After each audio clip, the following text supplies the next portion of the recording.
वरुण कहा गया है, कुबेर कहा गया है। सभी नाम, जो भी नाम हम देखते हैं संसार में, सभी उस परमात्मा के नाम हैं, जिसका मुख्य नाम ओम कहा गया है। उस ओम नामधारी परमात्मा का स्मरण करते हुए हम सभी मातृशक्ति और सभी सज्जन वृंद आज हमारे भैया विहाल बहुत अच्छी कहानी कर्मा देवी जी की सुना रहे थे। साधुवाद आपके लिए। परमात्मा की सृष्टि में जितना भी ज्ञान विज्ञान फैला हुआ है, सब वेदों के माध्यम से फैला हुआ है और वेद हमें सत्य के मार्ग पर चलने के लिए प्रेरित करते हैं। इसी बात को लेकर के महर्षि दयानंद जी ने वेदों का भाष्य किया था।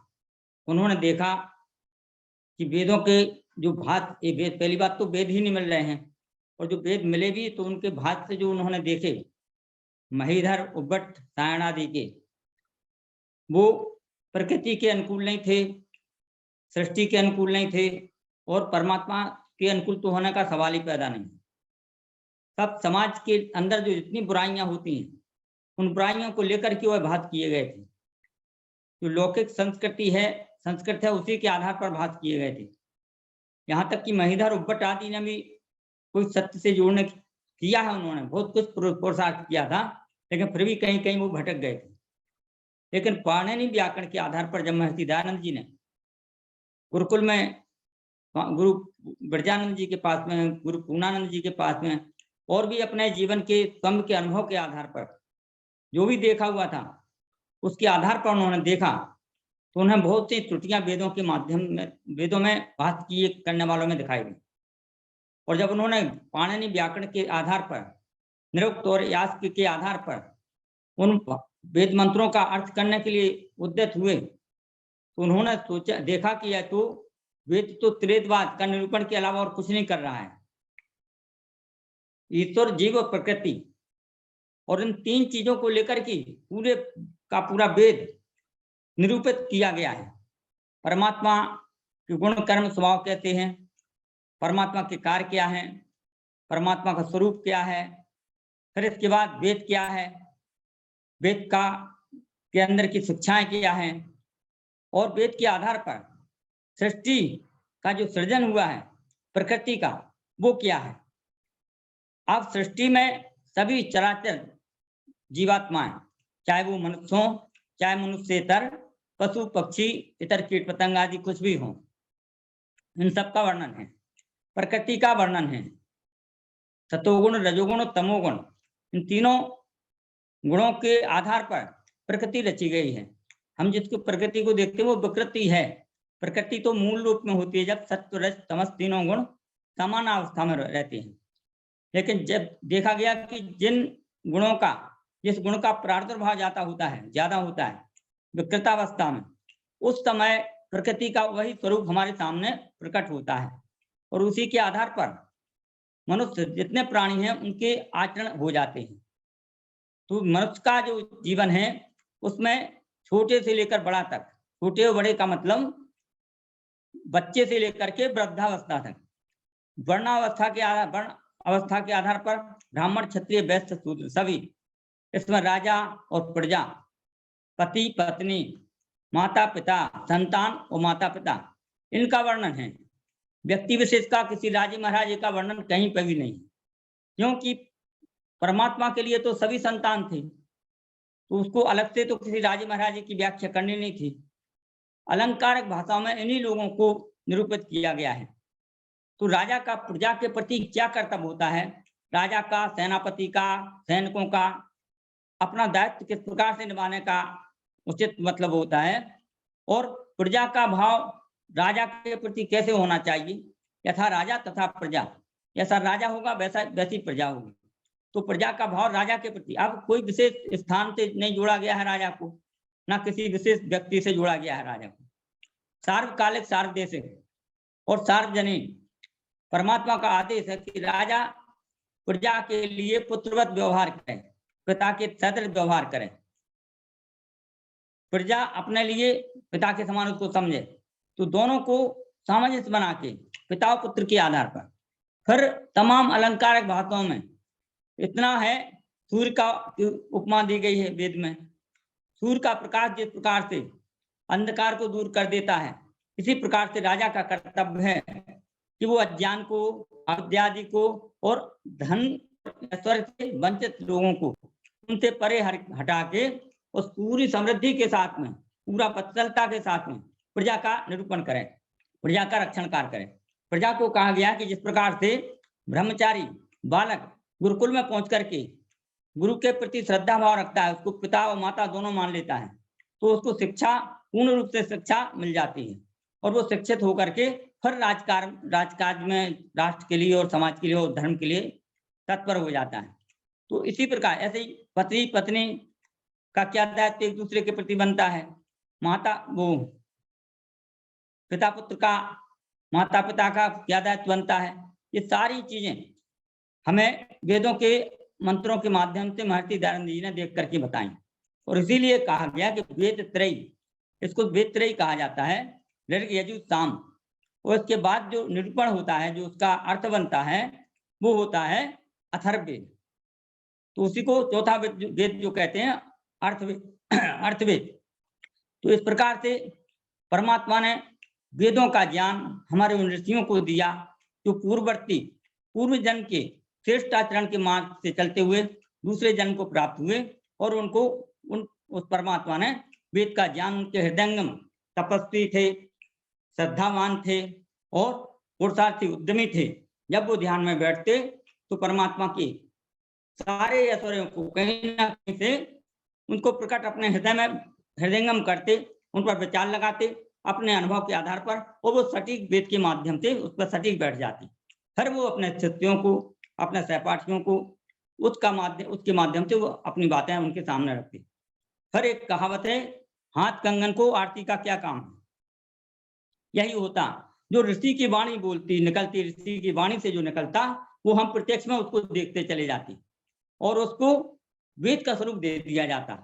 तो हमारा सौभाग्य है कि हमें महर्षि दयानंद जैसा कि कल भी हमारे चंद्रदेव आचार्य जी बता रहे थे, वही बात मैं कहूंगा कि हमारा सौभाग्य है कि महर्षि दयानंद जैसा महाभारत काल तक जैमिनी ऋषि हुए हैं और उसके लंबे अंतराल में 5000 वर्ष के बाद आज हम हमारे बीच में जब महर्षि दयानंद जी का प्रकटन हुआ, जब उन्होंने आकर के देखा कि समाज में कितनी विकृतियां हैं, कितने आडंबर हैं, कितने पाखंड हैं, कितना छलावा, झूठ फरेब है और वेद के नाम पर कुछ भी नहीं है। वेद के नाम पर पशु हिंसा, तमाम प्रकार के अनर्गल प्रलाप। तो उनको बड़ा कष्ट हुआ।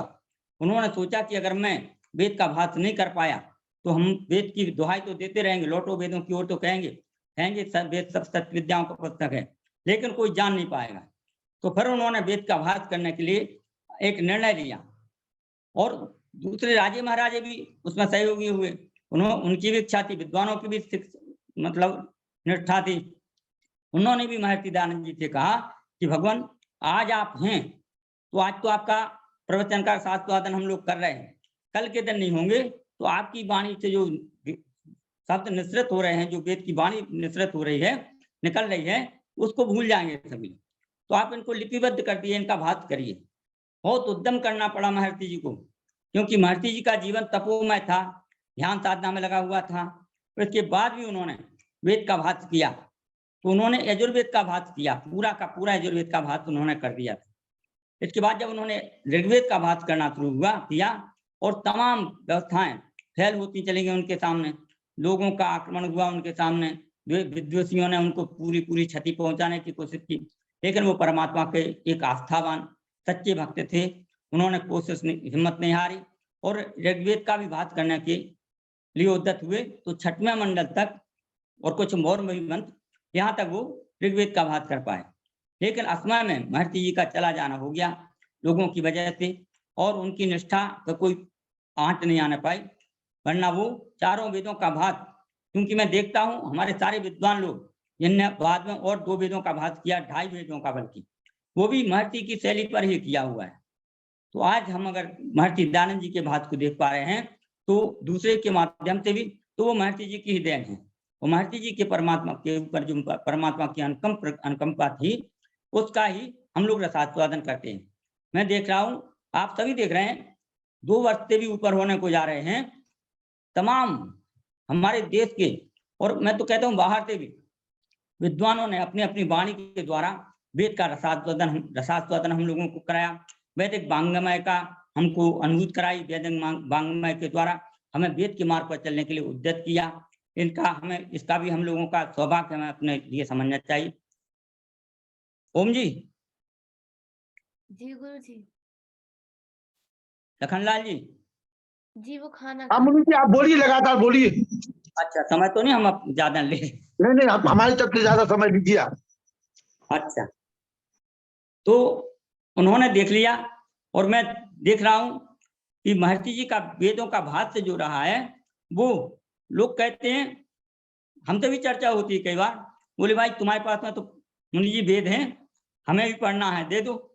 हम कहते तुम्हें वेद नहीं पढ़ना है, तुम्हें अगर उत्कंठ है, ललक है, तो तुम पहले हमारे पास में आओ, बैठ के उनके बारे में कुछ थोड़ा सा संवाद करो, समझो भी उसको।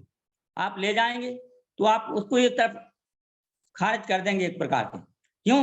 मैं जानता हूं कि उसमें कोई कथानक तो है नहीं, और लोगों के अंदर तो कथानक, कथाओं की, किस्से कहानियों की भरमार भरी पड़ी है, दिमाग में, जेहन में उसका विस्तार भरा पड़ा है।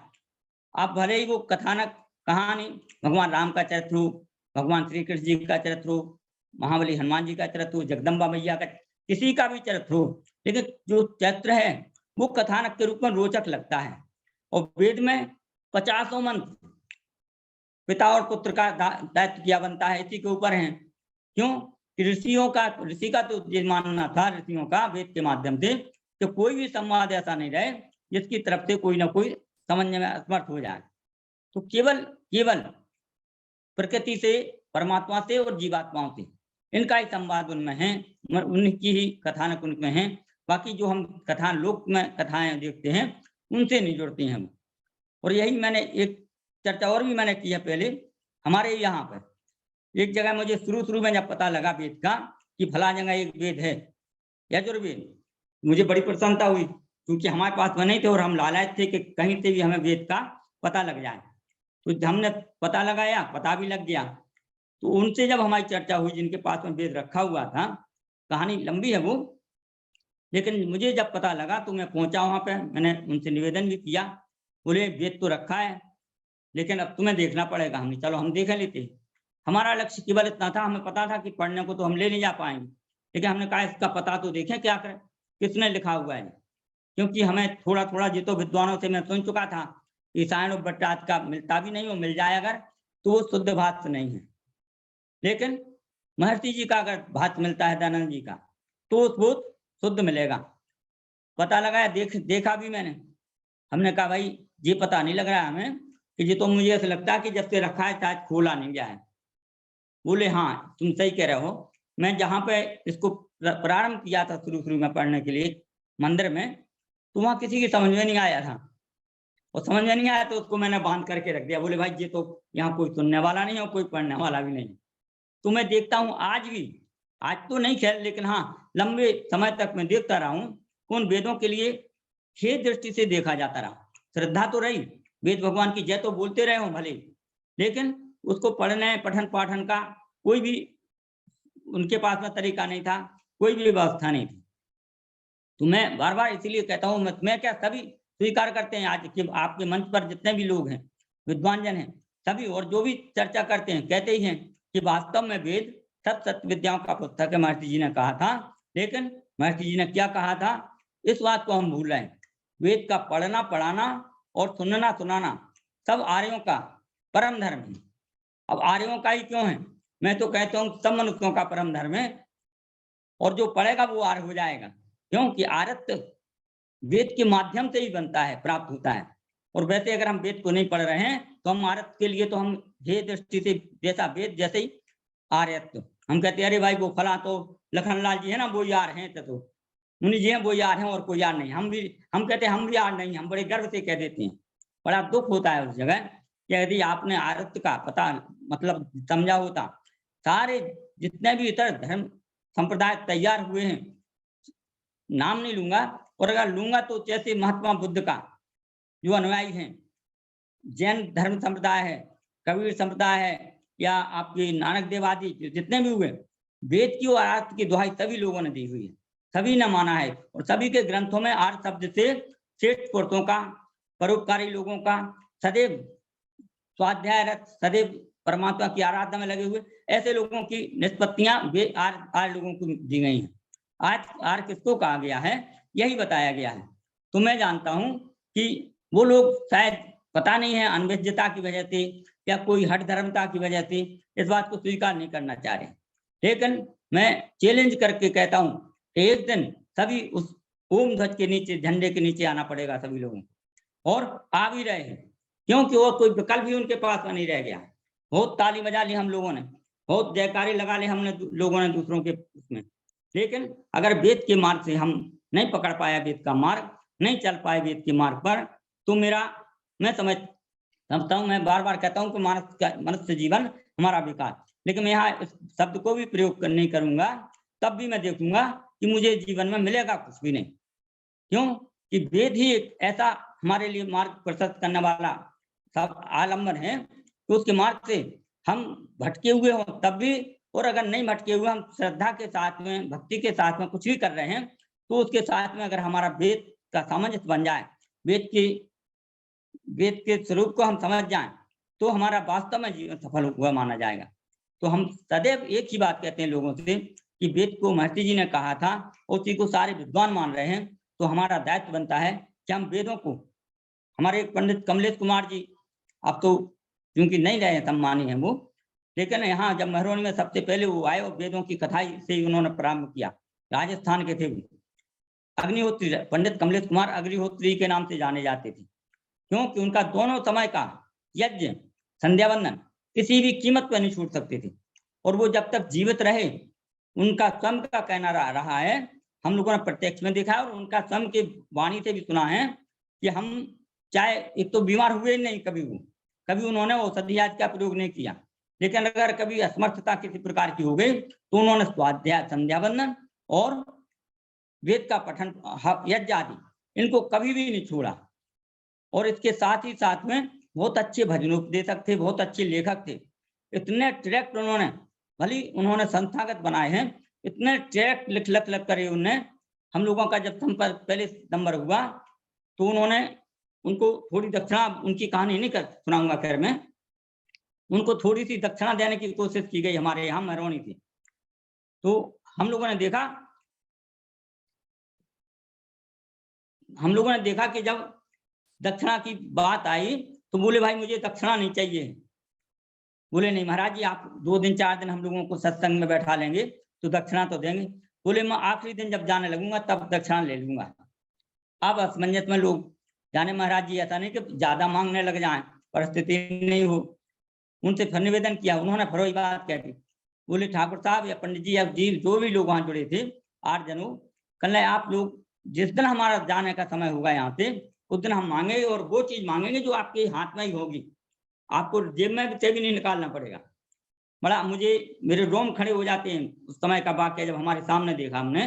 तो पंडित जी ने जब आखिरी दिन हुआ तो इन लोगों ने एक व्यवस्था कर ली थी, एक धोती कुर्ता और एक तौलिया पंडित जी के लिए रख ली। अच्छा, उनकी पत्नी भी साथ में थी तो उनके लिए एक शॉल ले लिया। पंडित जी के सामने जब उस सामान, उन्होंने कहा भाई अब मैं जाऊंगा, अब मेरी दक्षिणा दे दो। लोगों ने कहा चलो भाई जो मांगेंगे देंगे। अब 8 दिन 7-8 दिन हम लोगों ने सत्संग किया है, लेकिन जी तो हम लोग लेके तो उसमें थाली में रख के और कुछ दक्षिणा 100-200 रुपये उसमें रख के उनके सामने रख दी। जब उनके सामने रखा तो बोले भाई ये दक्षिणा नहीं लूंगा मैं तो मांगूंगा जो मुझे पसंद है। और फिर उन्होंने अपने कुर्ता को ऐसे किया आगे करके, बोले भाई मैं ये चाहता हूं कि अगर हमारे द्वारा सत्संग में आप लोगों ने थोड़ा सा भी लाभ उठाया है तो आपके अंदर जो भी बुराइयां हैं, दुर्व्यसन है, दुर्गुण हैं, उनको आप हमारी झोली में डाल दीजिए। बड़ा मतलब ऐसा दृश्य था उस समय का कि लोगों के अंदर एक ऐसी भावना जागृत हो गई। उन्होंने कहा जो भी जुड़ी है, तंबाकू है, जितने भी दुर्व्यसन है या जो बुराई है, आपकी मतभेद है या दूसरे की निंदा चुगली करना है, वो हमें दे दो, वो मैं लेके जाऊंगा। लोगों ने कहा महाराज जी, तो तमाम लोगों ने अपने अपने हिसाब से निर्णय भी लिए, चले नहीं चले वो बात अलग है, लेकिन संकल्प कर लिया। उन्होंने संकल्प लिया कि हाँ मैंने बीड़ी, किसी ने दारू, किसी ने कुछ छोड़ दिया। पंडित जी को फिर उस थाली में जो वस्त्र रखे हुए थे वो दिए। तो पंडित जी ने कहा, भाई ये आपके यहाँ जो विद्वान पंडित हो, ब्राह्मण हो, उसको ये दे देना आप, मैं नहीं लूंगा इसको। चलो फिर बोले तो माता जी तो लेंगी। बोले माता जी वो बैठी हैं, अगर ले लें माता जी कहेंगी कि हम खुद तो ले नहीं रहे और हम लोग हमारे लिए भी कुछ नहीं मिल रहा है। वो बैठी हैं, लेकिन वो भी बेचारी वो काय बोले थी, जब पतिदेव नहीं ले रहे हैं तो उन्हें भी मना किया, लेकिन उनको क्योंकि महिला वर्ग बैठा हुआ था घेरे हुए, तो वो सोल तो उनको जबरदस्ती दे दिया, उन्हें प्रसन्नता के साथ में ले दिया। तो वो पंडित जी स्वाध्याय में इतने रथे और इतना ट्रैक्ट उन्होंने, तो मैं जो कह रहा था कि उनको जो दक्षिणा दी गई थी तो ही 200 रुपए दी गए जबरदस्ती करके।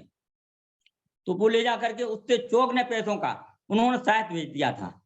और हर जगह मैंने देखा कि जब भी हमारे पास में बहुत से ट्रैक्ट आते रहे, और कई बार तो हम और लखनलाल जब बाहर गए और किसी स्टॉल पर पंडित जी के ट्रैक्ट मिले तो तमाम ज्यादा से ज्यादा हम लोगों ने समेटे, क्योंकि फ्री भेजते थे वो। और प्रत्येक एक लाइन पर लिखते, एक लाइन ऐसी लिखते थे वो, जिन पर कृपा इसकी होती शुभ दिन की आते हैं, मत पंथों को त्याग मनुष्य वे वेद धर्म अपनाते हैं। लखनलाल जी सुनाते बार बार। तो एक लाइन असत अविद्या अंधकार दुर्तों का कर्ण शीघ्र विनाश, सर्वहितैषी दयानंद ने लिखा ग्रंथ सत्यार्थ का। 2 लाइनें वो प्रत्येक ट्रैक्ट पर लिखते थे। और नीचे एक नोट भी लिखते थे पंडित जी कि यह पुस्तिका स्वयं पढ़े, आद्य पंथ पढ़े और दूसरे अधिकाधिक लोगों को पढ़ने के लिए प्रेरित करते हैं उनको भी। मतलब हम अपने पास में संग्रह करके नहीं रखें, क्योंकि उनके पास से और भी वित्त रहते थे। तो उनका जीवन इतना सरल रहा है, वेदों प्रणाली के आधार पर, वेद के आधार पर वो प्रवचन करते थे। और उन प्रवचनों में केवल ईश्वर, जीव और प्रकृति 3 ही चीजें उनकी रहती थी। तो मैं देख रहा हूँ वही परिपाटी हमारे सभी विद्वानों के बीच में रही है। और उन 3 चीजों की सबसे ज्यादा हमारे बीच में निस्तारण हुआ है, विस्तार हुआ है। तो हमारा लक्ष्य होना चाहिए केवल। और हम तो कहते हैं कि भैया वेद पढ़ो, पढ़ो तुम जो भी तुम, एक किसी ने कहा है पूर्ण अध्याय अर्ध का भी आधा श्लोक, वो मैं जैसा भी लिखा हो प्रतिदिन पढ़ना अति उचित, या मैं भली न रोक। तुम्हें तो जानता हूँ कि आप एक श्लोक पढ़ लीजिए, 10 पढ़ लीजिए, आधा पढ़ लीजिए, जितना भी पढ़ सकते हैं, लेकिन वैदिक श्लोकों को, छंदों को और उसको पढ़िए आप, श्रुतियों को, तब तो आपकी सार्थकता है। वरना लौकिक तो लौकिक भी पढ़िए, मैं ये नहीं कह रहा हूँ, लौकिक भाषा में भी, लौकिक विद्वानों ने भी लौकिक भाषा संस्कृत में जो लिखा है बहुत कुछ हमें मिलता है, उसके माध्यम से हम वेद की तरफ बढ़ सकते हैं, क्योंकि उनके अंदर भी बहुत प्रतिभा रही है, बहुत अच्छे अच्छे ग्रंथों का लेखन किया हुआ है। केवल वेद का ही नहीं मैं कह रहा हूँ, लेकिन वेद हमारे सर्वोपरि ग्रंथ हैं। वेद को हम पढ़ेंगे, भगवान राम का चरित्र हम पढ़ेंगे, वेद से अलग है, लेकिन वेद की पूरी परिपाटी पर चलते हुए भगवान राम आज हम उनको पढ़ने के लिए, उनकी जयंतियां मनाने के लिए मजबूर हो रहे हैं। क्यों कि महापुरुषों में जितने भी महापुरुष हमारे हुए हैं वेद के मार्ग पर चल के गए हैं। हम लोगों का दुर्भाग्य है कि हम भगवान राम को तो स्मरण कर रहे हैं, उनको तो पढ़ रहे हैं, लेकिन उनको क्यों पढ़ रहे हैं लाखों लाखों वर्ष के बाद, इस बात का हमें ज्ञान नहीं है। हमने उनको कह दिया अवतार ही हैं, विष्णु के अवतार हैं, फला हैं, निकाय, कोई समस्या नहीं, लेकिन उनका चरित्र तो आप देखिए।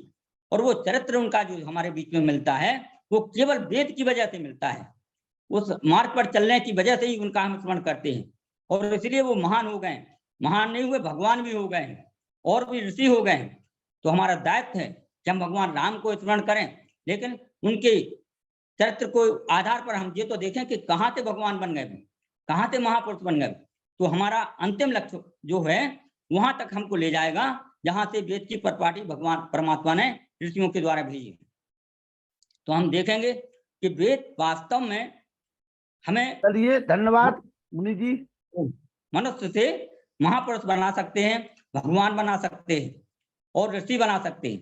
तो हमारा केवल एक ही लक्ष्य हो कि हम सब मिलकर के वेद का स्वाध्याय करें, वेद के प्रवचनों स्वाध्याय नहीं कर पा रहे हैं, वेद प्रवचन जहां हो रहे हैं उन लोगों का शांत लें।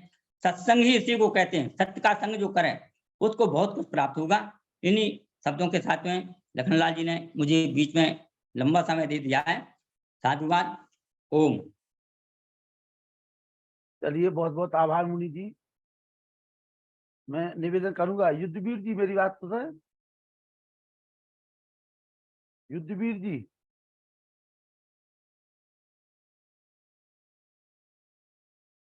जी युद्धवीर जी आइए।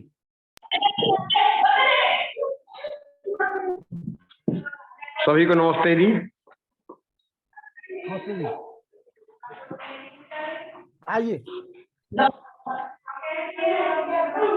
बोलिए। आज मुनि जी का अभी चल रहा था, मैं अभी कहीं बाहर से आया था जी, तो हमने तो जैसा कि जो आपका जो प्रोग्राम जो चला हुआ है, इसके माध्यम से जब समय मिलता है तो हम थोड़ा बहुत कोशिश करते हैं उसे ग्रहण करने की, लेकिन कई बार हम सोचते हैं एक अगर स्वामी जी ना होते तो हमारे जो देश की जो स्थिति थी वो कितनी भयावह स्थिति होती। लेकिन एक चीज और भी हम देखते हैं जी, जैसे विद्वान तो बहुत हैं, लेकिन इतने अच्छे स्तर पर जिस प्रकार से आप जो ये निरंतरता के साथ जो लखनलाल जी जो कार्य कर रहे हैं, हम कहते हैं ना बहुत ज्यादा भाषणबाजी भी करते हैं, दिखावा भी करते हैं, लेकिन निश्चित तौर से उस चीज को हम कई बार जो मनसा व यन मनसा ध्यायति तदवाचा वदति यद वाचा वदति तत्कर्म न करोति, अगर निश्चित तौर से ये चीज हम मन वचन और क्रम से एक हो जाएं और उसे हम ढालते हैं तो इस समाज में हम बहुत कुछ योगदान जिस तरह से आप जो कर रहे हैं बहुत कर सकते हैं, क्योंकि इसकी जो शुरुआत होती है स्वयं से ही होती है।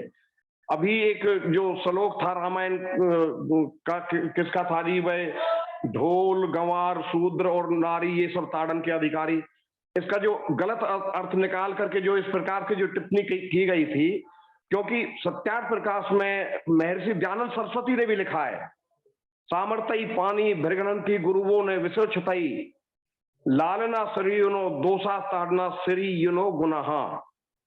जब जो बच्चा होता है, जो हमारा जो बच्चा होता है, हमारी जो संतान होती है, जब गुरु अपने शिष्य को और माता पिता अपने बच्चे को जब ताड़न करते हैं ना, निश्चित तौर पर उसके बहुत सुंदर भविष्य की ओर ले जाते हैं। लेकिन स्थिति में जब हम उसके साथ लाड प्यार करते हैं और उसकी गलतियों को इग्नोर करते हैं तो वो हमें बहुत ही भयावह स्थिति की तरफ ले जाता है। कई बार जैसे कहते हैं परमपिता परमेश्वर क्या करता है, ईश्वर क्या करता है, सैनो बंधुर जनिता, वह परमात्मा जो हम जो संस्कार देते हैं, जैसे ऋषि ने जो 16 संस्कार दिए, अगर उसके अनुरूप हम बच्चों को भी ढालते हैं, उसके अनुसार उनकी जो लालना पालना है अगर वो करते हैं तो वो संस्कारित होकर के समाज को एक दिशा दे सकता है, जैसे कि आप कर रहे हैं। और सबसे बड़ी खुशी की बात तो ये होती है कि जैसा कि आप, मैंने जहां तक मेरा वो है भाई, आपने तो ये संस्कार जो हमें जैसे मिले, भाई हमारे पिताजी भी आर्य समाज से जुड़े हुए थे, हमारे ताऊ जी भी प्रधान रहे थे, लेकिन लखनलाल जी तो अब यहाँ आकर के एक काफी उन्होंने अपनी सर्विस करने के बाद और इस प्रकार मुनि जी के संपर्क में आकर के यहाँ तक आए और अब उस एक जनून के साथ उस कार्य को आगे बढ़ा रहे हैं। तो ये चीज भी एक प्रेरणा का वो हो सकता है। तो ऐसे ही हम किसी चीज को पहले सोचें, फिर उस पर मनन करें और उसके बाद अगर हम उसे ढालते हैं तो हम समाज के लिए और उस देश के लिए हम ऋषि के मिशन को बहुत आगे तक ले जा सकते हैं। लेकिन इस प्रकार की जो इच्छा शक्ति है वो हमारे अंदर बिल्कुल बहुत कमी दिखाई देती है, क्योंकि स्वामी जी ने जो हमारी ईश्वर स्तुति प्रार्थना के जो 8 मंत्र हैं उनमें ये सब कुछ बताया है। एक परम पिता परमेश्वर हमें कितना प्यार करते हैं, हमें किस प्रकार निमित्त बनाते हैं, हम किस प्रकार के सामर्थ्य देते हैं, और उनकी जो दयालुता है वो हमको अगर मान लो हमसे कोई गलती होती है तो उसके लिए वो हमें चेताते भी हैं, लेकिन हम ध्यान नहीं देते। आत्मा की जो आवाज होती है हम उसको इग्नोर कर देते हैं। जैसा कि कहा एक बार, प्रत्येक मनुष्य का आत्मा सत्य सत्य को जानने वाला होता है, तथापि अपने प्रयोजन की सिद्धि हट दुराग्रह वह अविद्या आदि से उसको अच्छाई को छोड़ बुराई में झुक जाता है। तो हम उसका अगर थोड़ा भी अगर हम अनुसरण करें तो हम अपने जीवन को भी बहुत सुंदर बना सकते हैं और इसके साथ साथ हम राष्ट्र और समाज के लिए बहुत कुछ कर सकते हैं। तो मैं तो ज्यादा ना कहते हुए यही कहूंगा कि जो हमारे आदरणीय जो मुनि जी हैं और जो आपकी जो पूरी टीम जो पुरुषार्थ के साथ लगी हुई है, हम इस पर एक चीज और मैं कहूंगा लखनलाल जी, स्वागत है। हाँ, मैं ये निश्चित तौर से कहूंगा कि जैसे बार बार जब हम कोई प्रार्थना बोलते हैं या यज्ञ करते हैं, दैनिक यज्ञ करते हैं, जब यज्ञ तो हमसे आ ही गया तो वो तो यज्ञ में जब हमारा वो हो जाता है, पूरा जीवन ही यज्ञ में हो जाता है। लेकिन मनुष्य होने के साथ साथ हमारे अंदर गलतियां, निरंतर गलतियां करने की संभावना बनी रहती है, और जब हम उसका बार बार किसी चीज को रिपीट करते हैं तो उससे हम, जैसे यज्ञोपवीत है, यज्ञोपवीत हम धारण करते हैं तो यज्ञोपवीत ये थोड़ा ही भाई 3 धागों का ये संबंध नहीं है। इससे हमें ये आभास होता है कि हमारे ऊपर भी जो समाज के भी ऋण है, देव माता का ऋण, पिता का ऋण, ऋषियों का ऋण, और जो देव ऋण है, जो उनको हम जैसे कोई गलती की तरफ चलते हैं तो उसका ध्यान आता है कि हमें ये कार्य नहीं करना चाहिए। इसका सबसे बड़ा उदाहरण मैं बताऊंगा, जो हमारे स्वामी श्रद्धानंद जी ऋषि दयानंद के बाद जो सबसे बड़े जो विद्वान हुए हैं आर्य समाज के, वो अंडा भी, मांस, शराब आदि इस प्रकार का बताते हैं। एक भाई व्यसन थे उनके अंदर, और जब ऋषि की बात के साथ उन्होंने जब संकल्प लिया तो उस कटोरे को जो मांस का भरा हुआ था उसको फेंका। उन्होंने कहा, यार अगर आपको संकल्प करना था तो ये आपने फेंका क्यों? तो उन्होंने एक सच्ची और सीधी बात कही, मैंने फेंका इसलिए ताकि मैं गलतियां करने की संभावना आगे ना रहे। अगर मैं कोई गलती करता हूं तो आप मुझे टोक सकें।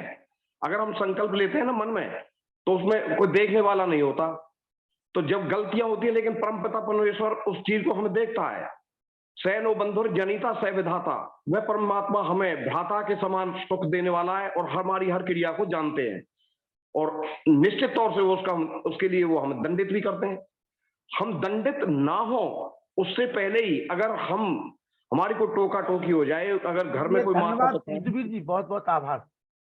ठीक है जी, नमस्ते जी। बहुत बहुत आभार आपका। आइए जगदीश पारासर जी, 1 मिनट। नमस्ते जी। नमस्ते। आज अपने जो है लखनलाल जी, अभी 1 महीने से हमारा स्वास्थ्य कोई ठीक नहीं चल रहा है। नहीं, वो तो आपका नहीं, सबका स्वास्थ्य धीरे धीरे ऐसे हो जाता है। 1 महीना हो गया हमें। हाँ, लोगों को तो कई महीने हो गए हैं। जी जी। चलिए जो है, आज जो है ने आर्यमुनि पुरुषोत्तम जी ने वानप्रस्थी ने बहुत ही बढ़िया उद्बोधन दिया, ज्ञानवर्धक। और ये जो है जितने भी उद्बोधन होते हैं विद्वानों द्वारा, उन सबको अपने चिंतन मनन के साथ अपने जीवन में भी उतारना चाहिए, तभी इसकी सार्थकता है। सभी विद्वजनों को मंच पर उपस्थित सभी को जो है सादर नमस्कार। जी आपको आभार बहुत बहुत। लेटे लेटे गायत्री मंत्र बोलते रहा करे, ठीक है? नहीं, वो तो हम सुबह शाम को करते हैं माला। सुबह शाम नहीं करना है, लेटे लेटे करना है। जब भी आपको समय मिले, थोड़ी सी लगे कि हाँ हम फ्री है, तो बस गायत्री मंत्र शुरू हो जाएगी। हमें बुखार नहीं, अंदरूनी बुखार है, कमजोरी है। हाँ, धीरे धीरे दूर हो जाएगी, आप चिंता न करो। आपके ऊपर बस गायत्री मंत्र शुरू कर दो, ठीक है? धन्यवाद। ठीक है। आइए प्रेम सचदेवा जी। देखिए प्रेम सचदेवा जी 24 घंटे संध्या वंदन में लीन रहते हैं। हंसता हुआ नूरानी चेहरा देखिए आप। ओम ओम लखनलाल जी, आपको सादर प्रणाम। नमस्ते जी। मैं मुनि जी को भी सुन रहा था, उससे पूर्व भी एक युवक थे, कोई सीताराम साहू, वो कहानी सुना रहे थे जी। और अभी वीर जी को भी मैंने सुना। मेरे मन में एक विचार आ रहा था कि होलिका, प्रहलाद, इसकी कहानी लोग अक्सर सुनाते रहते हैं। फिर मंदिर में प्रसाद चढ़ाना और जी वो पर्दा लगा के भोग करवाना, पर्दे के बिना भोग नहीं हुआ, फिर पर्दा लगाया तो भोग हो गया। ये जो बातें हैं प्रकृति के विरुद्ध हैं, क्योंकि हमने सत्यार्थ प्रकाश को पढ़ा नहीं है, तो हम जानते नहीं कि ये हम क्या कर रहे हैं।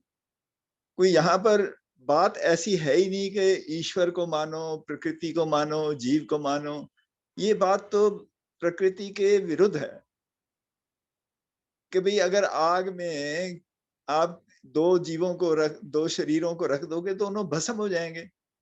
ये क्या हुआ कि होलिका भस्म हो गई और प्रहलाद भस्म नहीं हुआ? ये कुछ बातें ठीक नहीं है। और प्रसाद खाने की बात है तो देखिए, जड़ क्या प्रसाद खाएगा, मूर्ति क्या प्रसाद खाएगी। तो कह देते हैं प्राण प्रतिष्ठा है इसमें, मूर्ति में प्राण प्रतिष्ठा है इसलिए वो खा लेती है। तो भाई उन पंडित जी से पूछो कि अगर सपोज किसी के प्राण वैसे चले जाएं तो आप उन्हीं मंत्रों से प्राण प्रतिष्ठा कर दो ना, फिर डॉक्टरों की क्या जरूरत है, इतने लोग क्यों मर रहे हैं। प्राण प्रतिष्ठा अगर मंत्रों से हो जाती है, अगर मूर्ति में भी अगर जान डाल देते हैं तो दूसरे मुर्दों में भी डाल सकते हैं। ये बड़ी गलत बातें हैं। अंधश्रद्धा भी नहीं होनी चाहिए, श्रद्धा उतनी हो जितना के जो हजम हो सके, प्रकृति के विरुद्ध नहीं होनी चाहिए।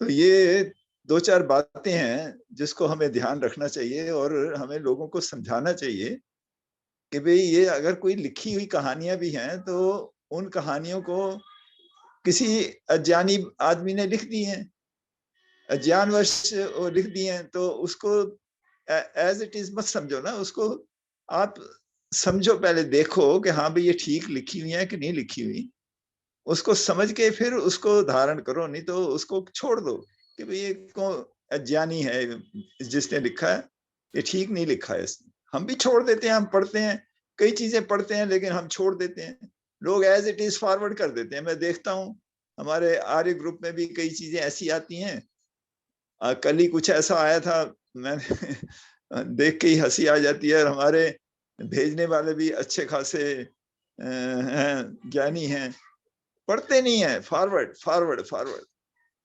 अरे भाई तुम पढ़ लिया है तो अगर कुछ इसमें अज्ञान की बात है तो उसको डिलीट कर दो, मत फॉरवर्ड करो। इस तरह के आज जो है ना, हम आर्य लोग भी कई गलतियां कर जाते हैं, उसको हमें अपने आप को सुधारना चाहिए, ऐसे ही बिना बात के फॉरवर्ड नहीं करनी चाहिए। तो ये दो चार नुक्ते हैं जो मैं बता रहा हूँ, इस पे हम विचार करते रहें। और वेदों के पढ़ने की बात है, कई लोगों को हम कहते हैं कि वेद पढ़ने हैं, हम खुद कई बार देखते हैं कि हम खुद नहीं पढ़ पाते, तो हमने एक ग्रुप बना दिया, हमारे पुरोहित जी को साथ लिया और 10-12 महिलाएं थीं और 3-4 पुरुष थे। हम हफ्ते में 2 दिन आते थे, तो हमने यजुर्वेद खत्म कर दिया, 5-5 मंत्र सबने पढ़े। पंडित जी देखते थे कि ठीक पढ़ रहे हैं, बीच में बताते थे कि भाई ऐसे पढ़ना चाहिए, तो हमारा पढ़ने का सुधार हो गया। तो ऐसे हम कर सकते हैं, ऐसा नहीं है। और मंत्र पढ़ने से जो है बड़ा, अब हम पढ़ते हैं तो बड़ा मजा आता है उसमें, पहले नहीं पता नहीं लगता था, तोड़ तोड़ के पढ़ते थे मंत्र को। चलिए तो धन्यवाद सत्यदेवा जी। और धन्यवाद जी। आपने जो टिप्पणियां की हैं, निश्चित रूप से वो आत्मचिंतन करने की आवश्यकता है।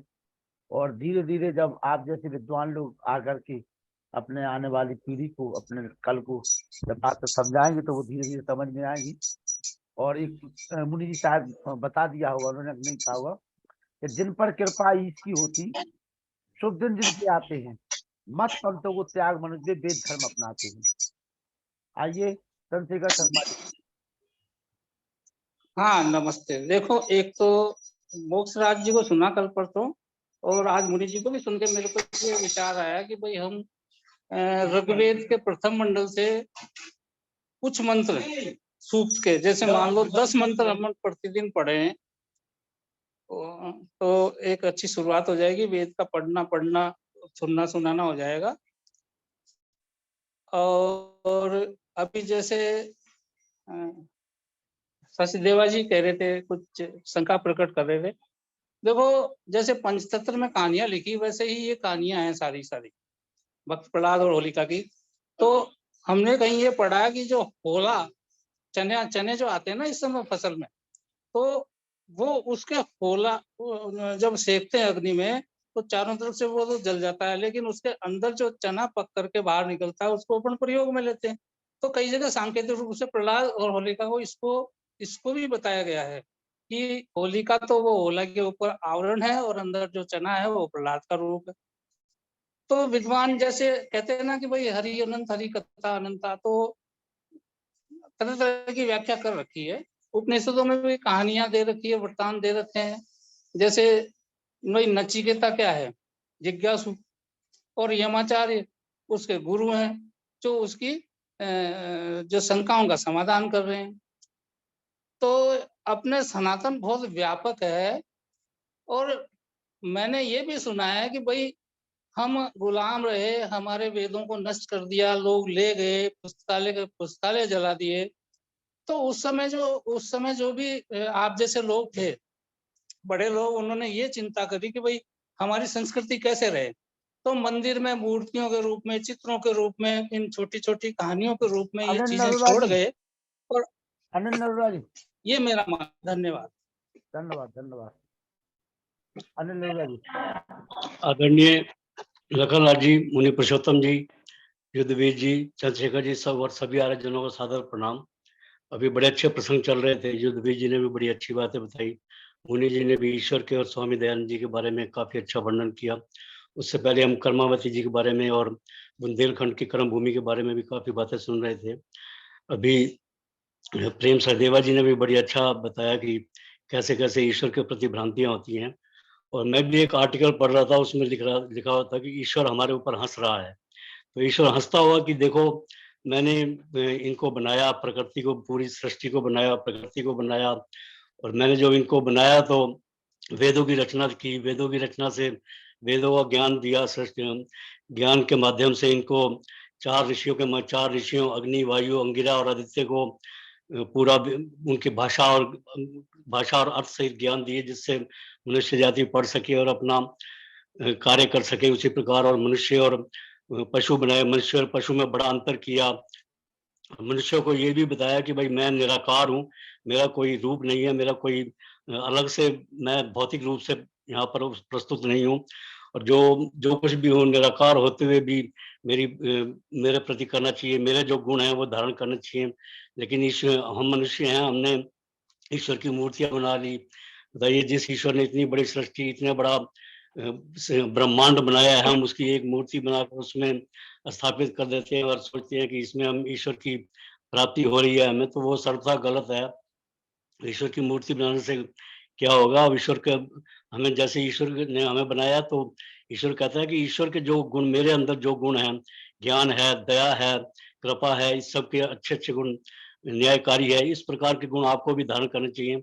लेकिन हम उसको ध्यान नहीं देते और उनकी मूर्तियां बनाकर, और यहाँ तक क्या आपने देखा होगा कि कुछ लोग तो ईश्वर की जब ये मूर्तियां बनाते हैं तो सर्दियों में जो है उनको कपड़े भी पहनाते हैं कि हाय ईश्वर को सर्दी ना लग जाए, इनको मूर्तियों में सर्दी ना लग जाए। भला कभी ऐसा होता है कि जिस ईश्वर ने हमें बनाया है, उसकी पत्थर की हम मूर्ति बनाकर हम सोचे कि इनको सर्दी लग जाएगी, और इस प्रकार से ईश्वर का एक किस्म से मजाक उड़ाते हैं। तो ये बड़ी गलत चीज है। तो इसलिए हमें वेदों के ज्ञान की तरफ भी ध्यान देना चाहिए, और वेदों में जो ज्ञान दिया है उसी का अनुसरण करके हमें यज्ञ करने चाहिए, वेदाध्ययन करना चाहिए। स्वाध्याय का बहुत महत्व है। तो इस प्रकार की जो प्रेम सदेवा जी बातें बता रहे थे और युद्धवीर जी बता रहे थे, बहुत अच्छा। और इनका चंद्रशेखर जी का बड़ा अच्छा सुझाव है कि कुछ सूक्तों के बारे में हमें इसके बारे में चर्चा करनी चाहिए, इनका पठन करना चाहिए। और लखनलाल जी, आप तो नए नए प्रयोग करने में सिद्धहस्त हैं, नए नए प्रयोग करते भी रहते हैं आप, तो आशा है कि आप इनकी बातों की तरफ ध्यान दे के और आगे बढ़ाएंगे। और आपने समय दिया, बहुत बहुत नहीं, धन्यवाद। अभी थैंक यू। अभी आदरणीय जी, अभी ये आदरणीय जो चंद्रशेखर जी थे, उन्होंने अभी एक जो हमारी किदवंती जो पुरानी जो चली आ रही है ना, वेदों को तो वो ले गए सुरक्षित रखने के लिए, वो मंदिरों में मूर्ति स्थापित कर दी। तो कहीं ना कहीं अभी थोड़ा मतलब संशय है। आदरणीय जो चंद्रशेखर जी हैं, ऐसी ये तो कपोल गर्भित ये हमें जो बात बताई गई, क्योंकि स्वाध्याय उनके बस की नहीं था। क्योंकि इसमें तो देखो, यतद अग्ने विस्मय परिणामे अमृतोपमम, ये जो संकल्प जब हम ग्रहण करते हैं, संकल्प धारण करते हैं, तो उसके लिए हमें विष के समान यानी बहुत ही कठिनाइयां झेलनी पड़ती हैं, और उसको संकल्पित होकर के उनकी पालना करनी पड़ती है। जैसे कहते हैं ना, ओम हम साधक गण, ओम हम साधक गण कुछ समय सोते रहें, और गाढ़ निंद्रा में कुछ समय सोते रहें, नित्य तज आलस्य उत्तम काल में उठते रहें।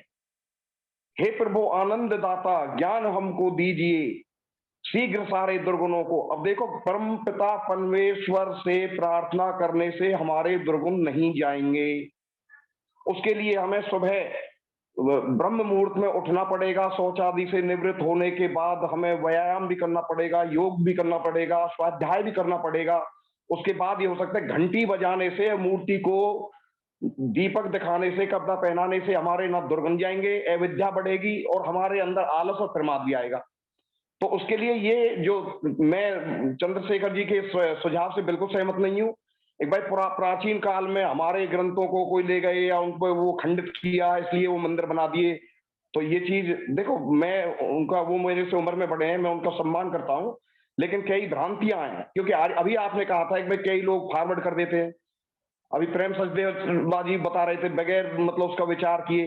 तो इस तरह से अगर हम आदरणीय लखनलाल जी के संगठन के साथ जुड़े हैं और वेद और सत्यार्थ प्रकाश की बात करते हैं, तो इन चीज को हमें नकारना ही पड़ेगा। हमें दोगली जो भाषा है या दोगली बात है उसको हम स्वीकार नहीं कर सकते। इसके लिए ऋषि दयानंद ने बिल्कुल स्पष्ट कहा था। अगर मेरी देखो, उसको कहा था कि हम आपको पूरी रियासत का पुरोहित घोषित कर दे, स्वामी जी आप मूर्ति का खंडन मत कीजिए। तो उन्होंने कहा कि मैं आपके राज को एक फर्लांग में लांग जाऊंगा, लेकिन अगर मेरे हाथ की उंगली मोमबत्ती की तरह अगर आप बाती बनाकर भी उनको जलाएंगे तो मैं अपने सत्य से और ईश्वर की सत्ता से बिल्कुल नहीं हो सकता, अलग नहीं हट सकता। तो मैं तो यही कहना चाहूंगा, आप सब विद्वान हैं, आप इस पर विचार करें। सभी को नमस्ते। चलिए आइए, सम्मानित श्री वेद प्रकाश शर्मा जी। सभी आर्यभट्ट पुरुषों को नमस्ते। हम लोगों को समझना चाहिए कि ऋतो ज्ञानान मुक्त है। जब तक हम ऋत ज्ञान नहीं प्राप्त करेंगे, वेदों से सही ज्ञान नहीं प्राप्त करेंगे, हमको मुक्ति नहीं मिल सकती। और योगाभ्यास करना हमको नितांत आवश्यक है, हमको करना चाहिए और किंवदंतियों के ऊपर हमको नहीं जाना चाहिए, ये हमारा मानना है। जो महर्षि दयानंद ने कहा कि सत्य को ग्रहण करने और सत्य को छोड़ने में सर्वदा उद्यत रहना चाहिए। आप विचार करें, ये बात सत्य है तो आप उसको ग्रहण कर लें, असत्य है तो उसको छोड़ दें। उसमें कोई झगड़ा वगैरह करने की बात नहीं है। बस उनको बेसिक कंसेप्ट बता दें कि सत्य को ग्रहण करने और सत्य को छोड़ने में सर्वदा उद्यत रहना चाहिए। प्रेम सचदेवा जी, प्रेम सचदेवा जी, आपसे कुछ प्रश्न पूछना चाहते हैं हमारे सीताराम साहू जी।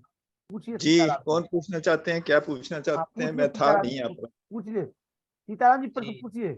जी जी जी, सुन पा रहे हैं क्या? हाँ सुन रहे हैं, बोलिए। जी बोलिए। प्रणाम। चूंकि मैं प्रश्न पूछने लायक नहीं हूँ, लेकिन जो मन में शंकाएं हैं उसका पूछिए। समाधान, चूंकि मैं पहली बार जुड़ा हुआ हूँ जी, और स्वागत सबसे है। कम उम्र का हूँ, मेरी इतनी सामर्थ्य नहीं है कि मैं प्रश्न पूछ पाऊँ, लेकिन जो मन में शंकाएं हैं उसका समाधान चाहता हूँ। जी छोटा भाई बताएं। समझ करके मुझे उचित सलाह दीजिए, या छोटा पुत्र बस समझ करके, कि चूंकि आपने कहा कि मंत्रों को इस तरह से कहते थे कि मंत्र ऐसे होते वैसे होते, तो लेकिन मैं, जहां तक मेरा मानना है कि मंत्रों में ताकत होती है, मंत्रों में ताकत होती है। क्योंकि आपने भी देखा, लखन भाई साहब से भी पूछिए, हमारे यहाँ बुंदेलखंड में एक और चीज है कि किसी को सर्प काट लेता है तो हमारे यहाँ सर्प को झाड़ा जाता है, और जब वो मंत्र को पढ़ते हैं तो सांप की तरह वो व्यक्ति रेंगता है, और वह वहां जो सीताराम भी जी, होता है सीताराम जी, तो सीताराम वह, जी, सीताराम जी, हाँ ये जो आपको बता दें, जो सांप की जो प्रजातियां होती हैं, वो जी कुछ प्रजाति ऐसी होती हैं कि जो जिनका जहर ज्यादा जहरीला नहीं होता है, ठीक है ना। जी, तो उनको तो जो झाड़ फूंक से हम समझ जाते हैं कि ये बच गए हैं, और जो ठीक, जहरीले होते हैं उनसे मर जाते हैं। तो ये जी जो जी ये सांप का झाड़ फूंक वाला जो कहानी है, ये बहुत बड़ा आडंबर, पाखंड और अंधविश्वास है। और जी। एक बात ये होगी, दूसरी बात सुनिए सर, हाँ जी, दूसरी कि पूछिए। दूसरी कहते हैं कि जैसे पहले वेदों में ऐसा व्याख्यान है कि अग्नि प्रज्वलित अपने आप होती थी, हवन कुंड से अग्नि अपने आप प्रज्वलित होती थी मंत्रों के माध्यम अभी से। भी हो रही है, अभी भी हो रही है। आपको बता दें, ललितपुर में, तो मंत्रों में ताकत तो है। सुनो सुनो, पूरी बात सुनो। ललितपुर में एक बेसिक शिक्षा परिषद का बहुत बड़ा कैंप लगा था साइंस का। तो मेरठ के जी उसमें कई विद्वान आए थे, वो वैज्ञानिक आए थे शिक्षकों के। जी तो उन्होंने बताया था कि ये जो 420 जो होते हैं, वो कैसे जी अग्नि प्रकट कर देते हैं। तो उन्होंने जी केमिकल्स का प्रयोग करके बताया था कि देखो इस प्रकार से इसको डालते हो, अग्नि प्रज्वलित कर देते हैं। तो ये जो आडंबर पाखंड अभी भी फैला हुआ है, कि हम अग्नि प्रज्वलित कर दे रहे हैं या वो कर दे रहे हैं। तो ये तमाम चीजें चल रही हैं, अभी भी वर्तमान में चलती हैं जी। तो क्या उस समय भी या ये वैज्ञानिक तकनीक थी उतनी सक्रिय? ये बताएंगे हमारे सचदेवा जी। ऐसा है जी, देखिए पखंड है सब, अग्नि अपने आप नहीं जलती। वैसे दो लकड़ियां होती हैं, वो अरण्य नाम की लकड़ी होती है, उन दोनों को रगड़ने से अग्नि निकलती है, क्योंकि जी। उसमें पंच महाभूत हैं, उसमें अग्नि तत्व उस जो है वो सबसे अधिक होता है। जी पंच महाभूत आप समझते हैं ना, जैसे जी हमारे शरीर में भी अग्नि है। जी जी आपका टेम्परेचर जो है 37 डिग्री सेंटीग्रेड है बॉडी का, तो जी वो जी कहाँ से हो जाता है? हमारे अंदर अग्नि है, वही तो है। वो जी जठर जी अग्नि जी जो है वो जी आपके जी बॉडी का टेम्परेचर 37 डिग्री मेंटेन करती है। वो ऐसे ही दो लकड़ियां हैं, उसमें अग्नि तत्व ज्यादा होता है, तो वो दोनों लकड़ियों को आपस में रगड़े तो अग्नि निकलती है। दूसरी कोई लकड़ी आप करेंगे तो वो नहीं निकलेगी, चाहे कितनी भी सूखी हो, अग्नि नहीं आएगी उसमें, हर लकड़ी में नहीं आती। तो इस तरह की वो जो लकड़ियां हैं उन्हीं से अग्नि होती है। और आप कहें कि खाली मंत्र से और यूं फूंकने से अग्नि आ जाए, तो वो जो है वो एक चालाकी है जिसकी वजह से वो करते हैं। और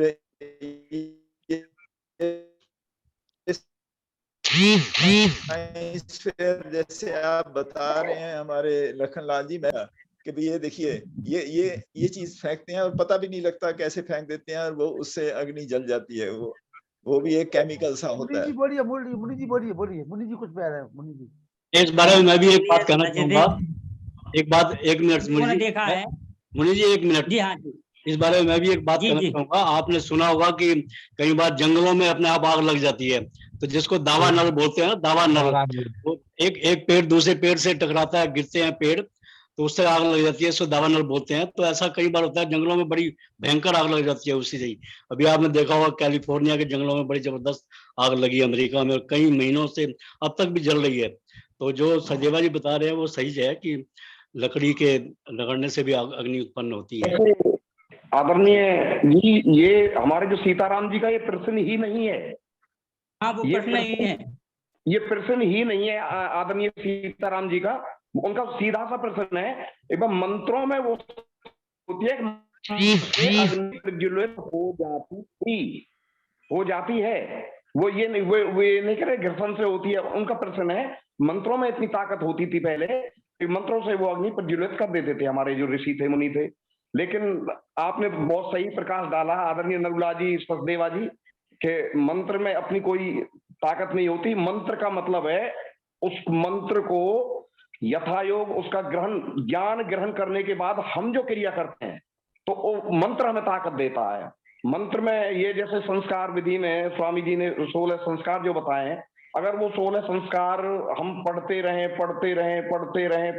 तो उसका कोई फायदा नहीं होगा अगर हम वो पढ़ें। लेकिन उसको अगर हम उनके जो बताए अनुसार अगर हम उसे जीवन में ढालें, तो निश्चित तौर से उसका फायदा भी होता है। वो संस्कारित भी होते हैं, और वो संस्कारित होकर को समाज को भी प्रकाशित करते हैं। जैसे आप सब, नरुला जी, सचदेवा जी, हमारे आदरणीय लखनलाल जी, मुनि जी, ये दिन रात जो लगे रहते हैं अपने बिल्कुल एक बहुत ही पूरे पुरुषार्थ के साथ, तो इससे हमारा समाज भी लाभान्वित होता है और उसकी मंत्र की शक्ति भी जागृत होती है। मंत्र में क्या ताकत है? बहन श्रुति जी हैं, वो देश विदेश में भ्रमण करती हैं, संस्कार कराती हैं। और अगर वो जो संस्कार जो नवयुवक जोड़े जो गृहस्थ आश्रम में जो प्रवेश कर रहे हैं, उसके अनुसार अगर आप जीवन यापन करेंगे, तो वो अपनी संतान को भी संस्कारित करेंगे। इसके बारे में भी एक उदाहरण और दूंगा, हो सकता है वो कोई कल्पना ही हो। आप सभी ने जानते होंगे कि जैसे अकबर राजा थे, अकबर के दरबार में एक नवरत्न होते थे, तानसेन। तो कहते हैं कि वो दीपक राग गाते थे, तो दीपक राग से ही वो दिया जला देते थे, बिना किसी माचिस के, बिना किसी चीज के। तो उनके दीपक राग से ही अग्नि प्रज्वलित हो जाती थी। उसी प्रकार इनका आशय होगा कि मंत्र से भी अग्नि ऐसे ही प्रज्वलित की जा सकती है। कहानियों में कोई तथ्य नहीं होता जी। हाँ, वो मैं कह रहा हूँ के विरुद्ध। देखिए आप बस एक होगी ध्यान वो। रखिए, ऋषि का मंत्र है, प्रकृति के विरुद्ध कोई भी काम जो है वो नहीं हो सकता। बिल्कुल बिल्कुल ठीक बात है। अभी मैं बस। परसों यज्ञ करा एक रहा मिनट था। एक मिनट, हमारा भैया हमारा निवेदन ये है कि हमारे सीताराम साहू जी हमारे शिक्षक साथी हैं, उनकी शंकाओं का समाधान होगा तो ज्यादा अच्छा रहेगा। आप लोग तो सब विद्वान है, प्लीज थोड़ा सा उसको मौका दीजिए, पूरा वो अपनी बात रख सके। आई सीताराम। जी हमारा जी बोलिए बोलिए मुनि जी। हाँ, हम ये कह रहे हैं, हमारे जी। बीच में डॉक्टर वेद प्रकाश शर्मा जी बैठे हुए हैं, वो ज्यादा इस पर प्रकाश डाल पाएंगे। हमने ये देखा है कि गंधक और कलमी सोरा होता है, उसको अगर एकत्रित करके उस पर थोड़ा पानी के छींटे घाल देते हैं ना, तो उसमें से अग्नि प्रज्वलित हो जाती है। बिल्कुल बिल्कुल ठीक बात। अलग अलग है, मंत्रों के ये भी तो माध्यम से ठीक मंत्र है। में ये बताया जाता है कि अग्नि को किस प्रकार से प्रज्वलित करना है। यही तो साइंस फेयर में यही दिखाया, यही वो तो तो दिखाई है वैज्ञानिक साइंस तथ्य फेयर है, में। वो वैज्ञानिक तथ्य है। वही है और वही देखने को मिलता है। इन लोगों के द्वारा जो मंत्र बोल के अग्नि प्रज्वलित की जाती है, उसका कोई सार नहीं है। आप इसको, मैं सम्मानित सीताराम जी से निवेदन भी करूंगा कि इसके ऊपर विचार लगाना। आप इस प्रकार का कोई तथ्य नहीं है, इनका औचित्य नहीं है।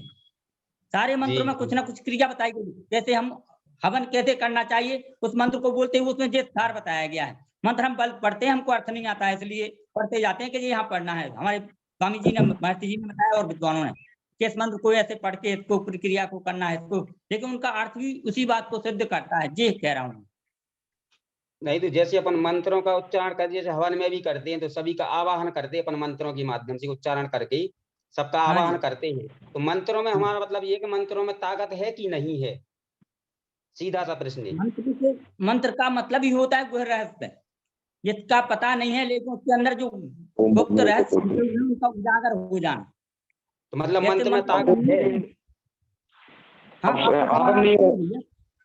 जो आदरणीय शंका सीताराम जी, जी उचित जी है आपकी जो शंका। जैसे मंत्र आता है,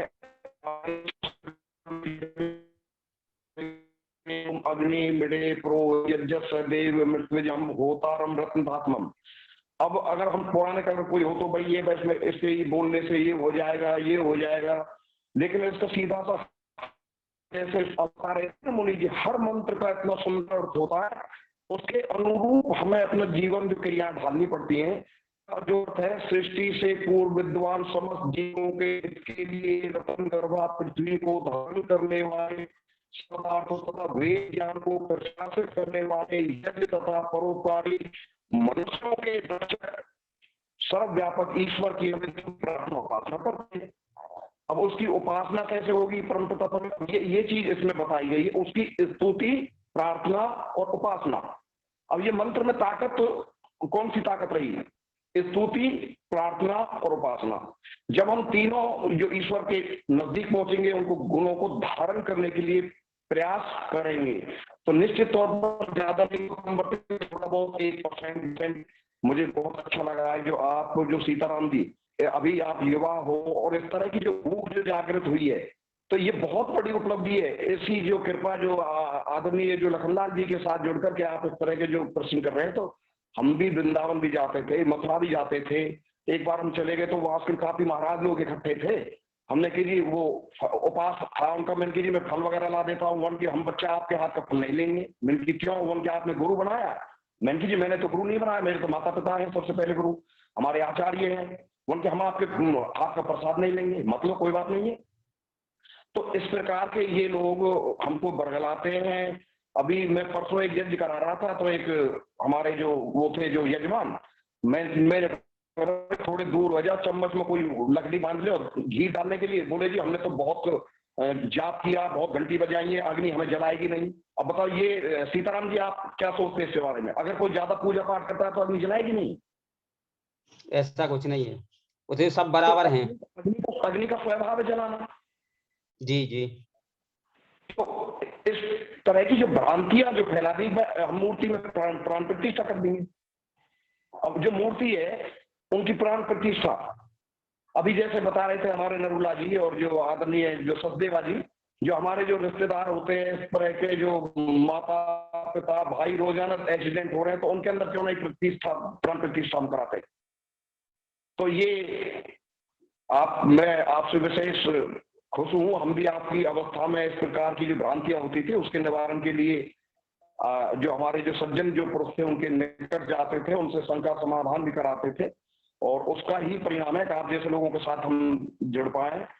तो और ये प्रत्येक मनुष्य का आत्मा इस तरह की जो भूख होती है उसको हमें दबाना नहीं चाहिए, उसके लिए निरंतर अच्छे जो भद्र जो पुरुष है उनके संपर्क में आकर के और हमें अपनी ये प्रयास करना रहना चाहिए, क्योंकि अंतिम जो लक्ष्य है प्रत्येक आत्मा का वो है मोक्ष की प्राप्ति, और वो तब तक नहीं होगी जब तक हम ईश्वर को सही रूप में ना जानेंगे।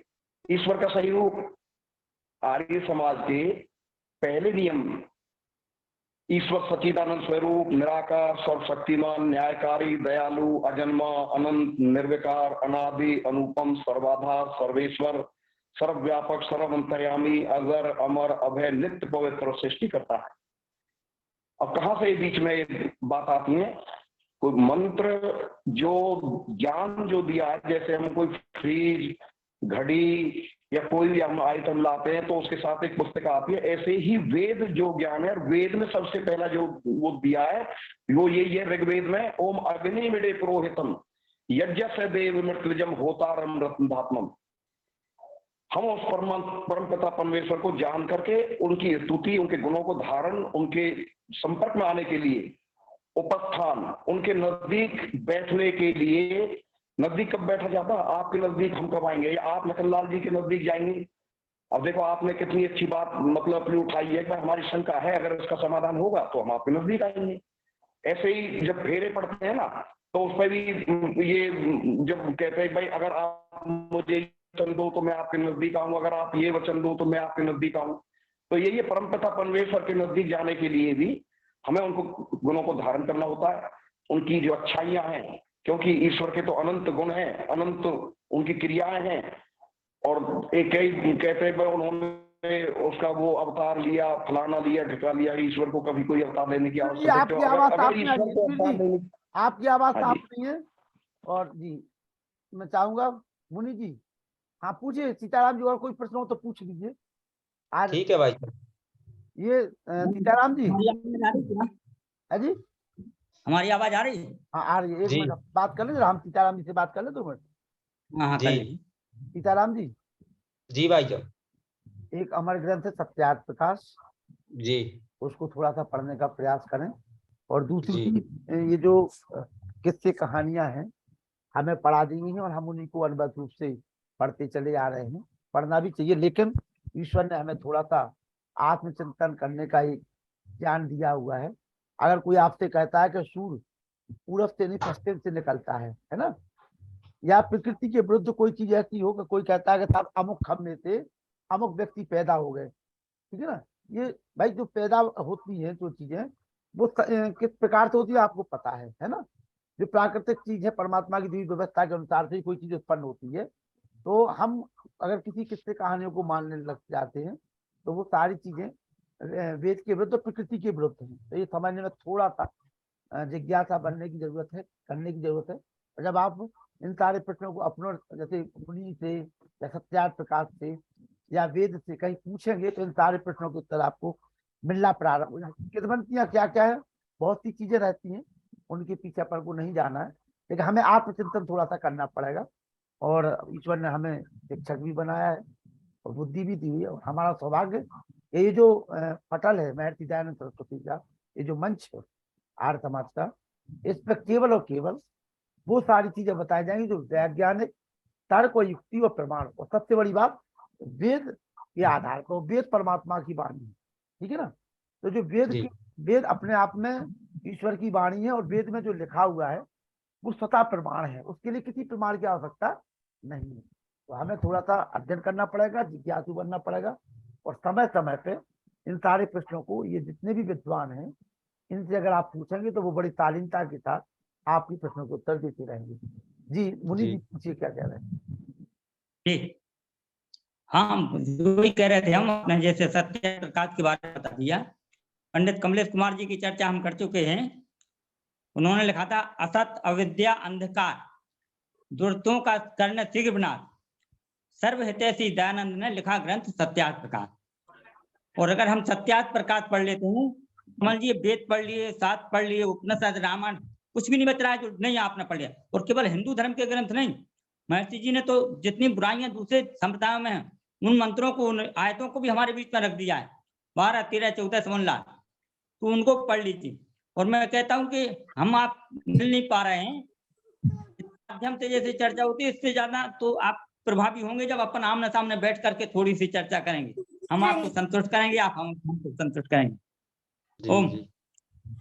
हाँ, समय का वो हो रहा है, डॉक्टर साहब को भी 2 मिनट का समय दे दीजिए। लखनलाल जी, वेद प्रकाश शर्मा जी, स्वागत है। आई साहू साहब, जो मंत्र का अर्थ होता है वो है विचार।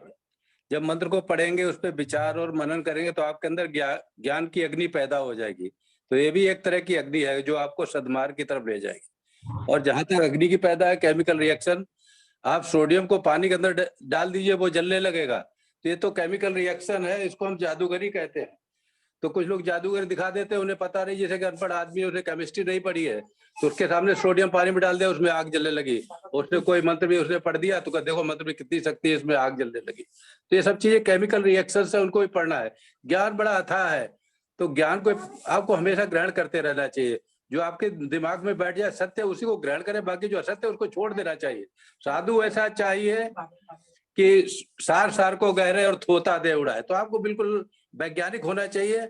आज के जमाने में हमको ऋषि नहीं मिल रहे, तो आपके लिए हमें एक तर्क शक्ति मिली हुई है, तो आप उस पर विचार करें, आपके तर्क में जो बैठती है उसको मान ले, और जो तर्क में नहीं बैठती उसको आप फौरन छोड़ दे। तो हमें और कहीं जाना नहीं है, सिर्फ अपनी तर्क शक्ति से बात करनी है। आप वैज्ञानिक तर्क शक्ति रखें और उसके बारे में सोचें। अगर आपकी तर्क शक्ति बिल्कुल सही लगती है तो आप उसको मान ले, नहीं सही लगती है तो आप उसको छोड़ दे। यही महर्षि दयानंद ने कहा, सत्य को ग्रहण करने और सत्य को छोड़ने में श्रद्धा उदित रहना चाहिए। हम तो इस बारे में आपको कई घंटों तक बता सकते हैं, लेकिन इस समय नहीं है। अभी शांति पाठ करते हैं, फिर आपसे चर्चा होगी इसके बारे में। जी। बहुत बहुत धन्यवाद। आओ भाई, शांति पाठ करो। नमस्ते करो। नमस्ते। बोलो जी।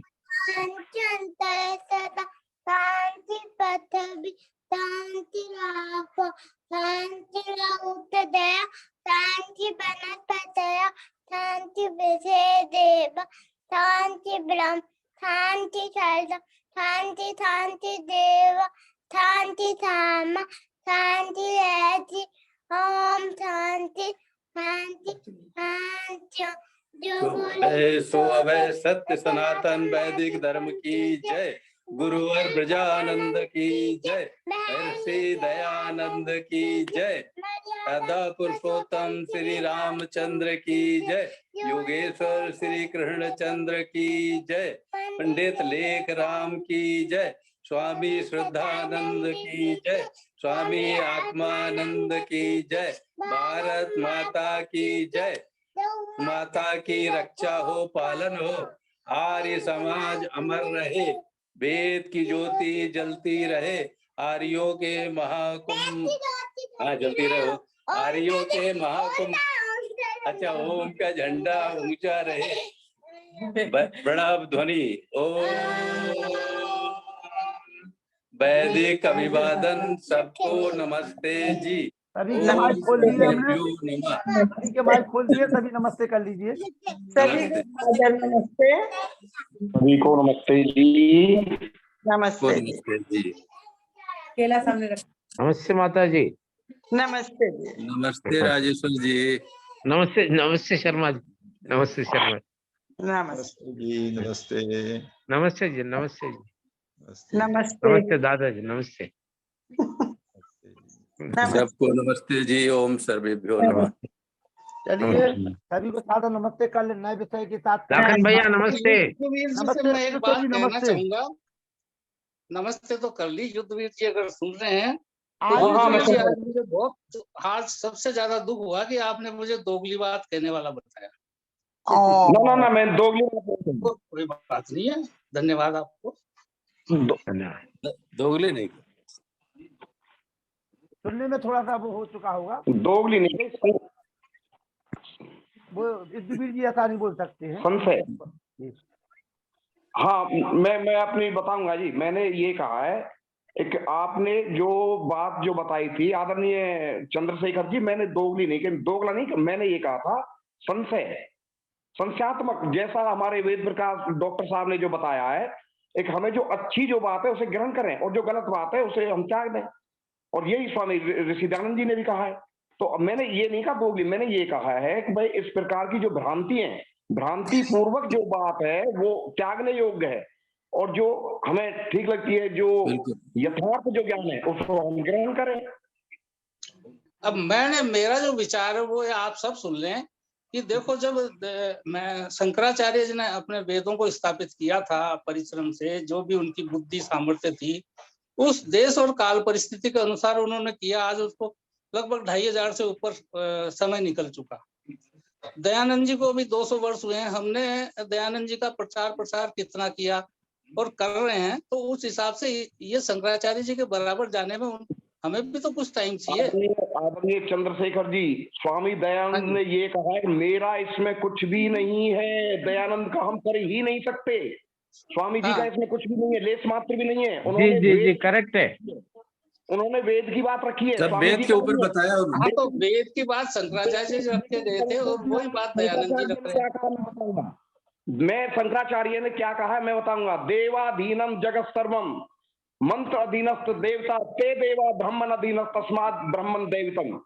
पंडित जो हमारे जो शंकराचार्य उन्होंने ये कहा है और ऋषि ने ये कहा है, वो मेरा इसमें कुछ भी नहीं है, जो कि है सब वेदों का। अगर आप उसे मनन पूर्वक विचार करें, अगर आपको यथा योग अच्छा लगता है तो उसे ग्रहण करें, जैसा कि हमारे आदरणीय डॉक्टर साहब ने जो कहा है। ऋषि की बात इसमें कुछ भी नहीं है, ऋषि ने स्पष्ट कहा है सत्यार्थ प्रकाश में, मेरा इसमें कुछ भी नहीं है। लेकिन जो हमारे पौराणिक लोग हैं उन्होंने ये कहा है कि हमारे अंदर सारी शक्ति है, ताकत है, हम देवता हमारे अधीन है और मंत्रों के अधीन है, देवता हमारे, तो हम जो कहेंगे वो सत्य है। तो ये चीज हमको कसौटी देखो, जैसे देवता की बात करें तो हम जल देवता की बात करते हैं। देखो, आपसे वर्षा के रूप में जल देवता की बात करते हैं, है ना। देवकी नंदन जी हैं अपने यहाँ, अगर मंच पे विराजमान हो तो वो बताएंगे। उन्होंने मंत्रों की सहायता से यज्ञ प्रक्रिया के द्वारा वृष्टि कराई है और आज इस चीज को वैज्ञानिक मान रहे हैं। वो अलग बात है, वो उन्होंने नहीं कराई। वो अच्छा, अतिवृष्टि भी रोकी जा सकती है। जहाँ अकाल हो रहा है वहाँ वर्षा भी हो सकती है, जहाँ अतिवृष्टि हो रही है वहाँ उसको नियंत्रण में भी लाया जा सकता है। जो अग्नि और घी और आम की लकड़ी, इसके द्वारा जो हर क्रिया की प्रतिक्रिया होती है, वो यज्ञ का जो फल है वो है बारिश। उसमें पंडित जी का कुछ भी नहीं है। नमस्ते जी। फिर भी मंत्र तो बोलते ही है ना उसमें, बिना मंत्र के थोड़ी ये हो जाता है। कुछ भी नहीं है, वो यज्ञ के द्वारा जो बारिश होती है, यज्ञ के द्वारा बारिश होती है, मंत्र के द्वारा बारिश नहीं होती, पंडित जी के द्वारा भी बारिश नहीं होती। नमस्ते जी। चलो ठीक है, धन्यवाद। नमस्ते जी, सभी को नमस्ते। नमस्ते। नमस्ते जी, नमस्ते। लखन जी, लखन जी। आदरणीय लखनलाल जी। लखन जी। आदरणीय डॉक्टर वेद प्रकाश जी, आप कुछ अंत में 2 शब्द हैं।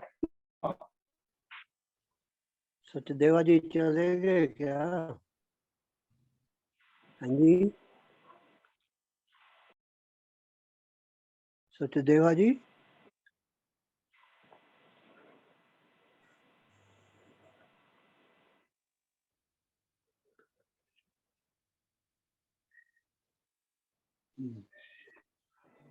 हेलो,